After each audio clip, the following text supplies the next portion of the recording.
I'm Beth Linksey, and I ran a company called Beth's Farm Kitchen for about 36 years. So, and what we did was we made jams and chutneys, and we were from Columbia County in New York State, which is about 2.5 hours from New York City. And so consequently, I had to be two different types of people. I was a country person and a city person because I sold the product in the Union Square Green Market. Well, what I wish that somebody had told me when I was starting, there are so many things, because I just started it because I needed to start a business. So anyway, I didn't find out until, I don't know how, it's like sales tax, and there's a 20C license you're supposed to have for your kitchen. And now those things would seem like logical. You should of course know that, but I did not know that, and I did not know how to get that information. Eventually people started telling me about what to do, and that was great. I took advice all the time. And later on, probably 10 years later, I helped start an organization that tells people how to start a business. Hello, everyone, and welcome to this edition of Doing the Damn Thing from Home.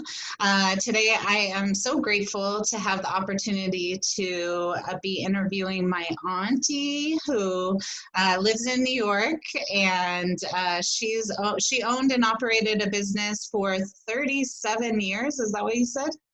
36, yep. 36 years. And so like I told her already, we could have a number of episodes with her in it, because she's seen so much business before the internet, business after the internet, business as a woman entering into the field of entrepreneurship. There's just like so many things that I could talk to my auntie about. But today's episode, we're going to actually focus on how to sell your business, or tips and tricks for selling your business, because she did so successfully 5 years ago now. And before we get started, don't forget to like, subscribe, and hit that bell for our channel, and feel free to leave any questions or comments if you want to get any extra knowledge from this wonderful, wise woman. And with that, I'm going to go ahead and hand it over to my Mary Beth, or Beth, I guess, Beth's Farm Kitchen. And do you want to just introduce yourself beyond what I have already done? Well, let's see. I ran this lovely company, and I had a lot of employees. We made jams and chutneys, and we started with jam, but then I decided I would be too bored if I only did that. So I put in the chutneys, and then we eventually added more things like hot sauces and pestos, and, things like that. And we made tomato sauce too, for other people, not for ourselves. But anyway, we did a lot of things. Yeah, and every Christmas, I was so excited to always get some of the Best Farm Kitchen products. We all knew what was coming in for Christmas. But we had beautiful wrappings. We really knocked ourselves out on the wrappings, because that was part of the mail order business. Well, also, I mean, like your chutney, you've gained a lot of fame from your business as well over the 36 years of always being at the big market in Union Square and all the other markets that you were in. When I meet people from New York, I always ask them, do they go to that farmer's market? Do they know the jam lady? And the jam lady is you. And often they do know. Jam lady was me. Yeah, often they do know who you are, which is so cool that we can be all the way across the country and that you gained that fame. You also, towards the end, right before you sold your business, you were in Oprah's magazine for her favorite things at Thanksgiving for your cranberry chutney. Horseradish, cranberry horseradish, which is so good. And it's easy to make, so you could probably make it. It'd be fun. And we could do that from the cookbook that you made. Yes, we did. Just more and more things I could just talk to you. And then you were also on, you were featured, you weren't on Rachel Ray, but you were featured. I was on Rachel Ray, and in fact, a whole lot of us farmers were on Rachel Ray, and we Oh, you got were to, physically there. That's right. Okay. yes, we Yeah. actually were physically there. I got to talk to somebody whose name is in disgrace at this point, Right. but Mary Holly. And because he had always been a customer of mine, and I had met his father and his kids. It was fun. That was what you got out of being at Union Square. You got lots of publicity. Yeah, So, but the fame did not come easy, because the work that you were choosing to do, farmers work is not easy. Farmers markets, and even like, for 37 years, you hustling and bustling around there, moving all this stuff, and slugs. How far is your country kitchen? Is how many hours from your city? 2.5 hours. How much? Yeah. 2.5 hours? 2.5 hours. Yeah, and so that was the drive time. Always the drive time. You have to load the truck, get it down there. And I eventually got a garage, but there were many years where I didn't have a garage, and I had to empty the truck every night and then empty it and fill it every morning before I went to the market. It was a long haul, I must admit, but it was fun. Yeah, so maybe can you first talk about, I guess, when you were starting to make the decision to sell a business, kind of what your impressions were of it, and then also kind of what your thought process behind deciding to sell it rather than just closing it or moving. Yeah, I gave myself I set a timeline when I wanted to sell the business by. And I agree with you that most people go into business now saying, oh, well, I'll just do it for a couple of years and somebody will buy it. Well, that wasn't the way it was in 1981 and 82. You just went into the business and you were going to go to work, and so I worked and I made it work. And I guess if it had not flourished, I would have just closed it. But there wasn't all this people acquiring businesses and stuff. So when I started to get going on wanting to sell it, I had to set a deadline for when I wanted it sold by. So I gave myself a 5-year plan. And now, admittedly, many people would never think of running a company. However, I just talked to so many people. We had a lot of people, even though I didn't advertise, there were quite a number of people that we talked to. And the last person that we talked to, I was already planning to close the business because I wanted to close it by a certain date. And I was planning that. I had already stopped buying the fruit because we had to buy all the fruit a year ahead of time. The season, we bought it in season and froze everything. So we had a freezer off-site and freezer on-site.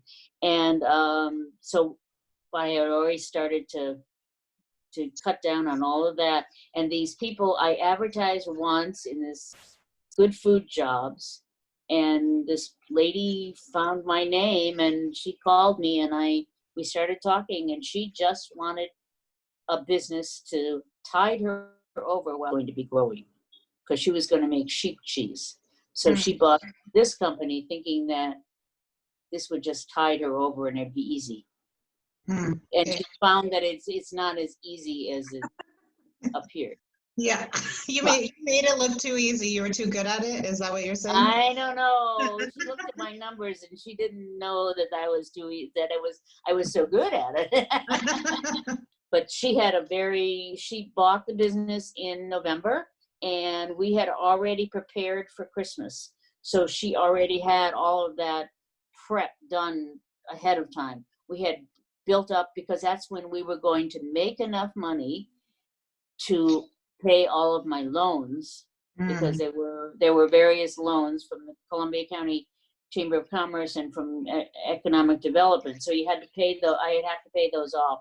So I was going to close in April, but I would have already had that great winter Christmas, which was our biggest time, because everybody wanted a jam gift. Didn't you? I did. I loved it. So she picked up, she had a great, and then what was that transition like for you, like for the business, in terms of the business? Transition was pretty good. She kept two main people in the business when she decided who she would keep. She fired one person, or just didn't hire her. The people in New York City they stayed on all through the Christmas season, and then they left also in that next spring. So they had to start doing a whole new system by then. But for that period, they kept the same system going. But they kept the chef, who was the chief cook and bottle washer, and they also did keep the bottle washer. And then they kept the woman who did the books and who made sure the orders came through and went through and all that. They kept her, which is great because she's terrific. Both of those people are skilled, very skilled. Okay. So I was happy that they were still, and they're still working for her. Okay. So the business is still, it's been 5 years now and it's still running. It's still running. They just moved out of my house. They rented our house, and it was a very easy transition because they didn't have to pay for all of my scheduled processes. They were able to transfer them because of our good relationship with the Department of Ag and Markets. They were able to transfer them to their name, which is the same name, Beth's Farm Kitchen. And so they were able to transfer without any expense. So that was, kind of a real big bonus for them because it would have been, they're like $95 a scheduled process, and it had at least 100 products. I mean, at least. Wow. So because if you have raspberry jam and then you have raspberry jam with blueberries and then you have, different, it just have a lot of stuff. Was that taken into consideration with the sale price too? The transfers? Yes. Yeah. Okay. Wait, no, that was not, that was a bonus for them. That was really a bonus. That was not. Because like in restaurants, when you buy a business and you're buying the, part of the cost is the liquor license, for instance. So that's like a whole another thing. So yeah. So really they made out with that one. Well, that's great. So you mentioned it is called Beth's. It's called Beth's Farm Kitchen. It's your name and you sold it and they kept that name. And obviously it's in their best interest to keep it because you built up part of what they bought was your reputation. But what was that like for you too, to now have someone else being Beth's Farm Kitchen? Well, I would walk up to their stand and say, I'm the real Beth.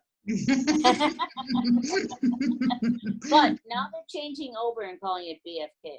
Oh, okay. So they did like the Kentucky Fried Chicken move where they went from KFC. Yeah, they're doing BFK now more than they are, but they still have Best Farm Kitchen on their label. But I think their newer label will have just BFK on it because that's more in fashion, in vogue now. Simple, minimalist. That's what was big, right? Well, my label was minimalist. It was. Yeah, it's really well. It fits. Do you have some right there? Because we could show someone. The Best Farm Kitchen was perfectly on brand for it being a country kitchen. It looked exactly like that. It's just very simple. It looked really simple. Yeah. Let me just walk away. Oh, nice. This is it. That was the original label. Hold it to the, yeah. Oh, yum. Yep. See, it's really a basic label. Yeah. But it's very clear and it's clean. And it had this is we didn't start with this. No. I'm sure you didn't. We didn't have this before. Yeah, I'm sure you did. The barcode and everything. Yeah. No, didn't have all those things.